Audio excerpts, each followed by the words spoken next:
Hello everyone, welcome to my channel. আজকে গেছিলাম অফিসের একটা দাদার বাড়িতে। তার বাড়িতে তার ভাইয়ের ছেলের ছিল উপনয়ন। উপনয়ন মানে যাকে আমরা পৈতে বলি। আমি তো গিয়েই অবাক হয়ে গেছিলাম। দেখি পুরো বিয়ে বাড়ির মতো সাজানো।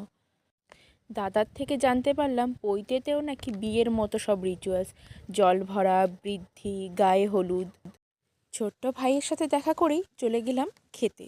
প্রথমেই খেলাম চা ও ভেজ পকোড়া। তারপরে ফুচকার ওখানে লাইন দেখে চলে গেলাম দই ফুচকা খেতে। দই ফুচকাটা খেতে দারুণ। মেন কোর্সে ছিল প্রথমে পনির পাসিদা, এটা আমি প্রথমবার খেলাম। তার সাথে গ্রিন সস। তারপর সাদা ভাত, সাথে ভেজ ডাল। তারপরে ইঁচড় চিংড়ি, কাতলা ভাপা, ভেটকি পাতুরি, একে একে হয়ে গেল। তারপরে চাটনি, পাঁপড়, শেষ পাতে ছিল কালাকাত আর রসগোল্লা। তারপর আইসক্রিম আর হজমোলা খেতে খেতে বাড়ির দিকে চলে আসলাম। দেখা হচ্ছে নেক্সট ভিডিওতে।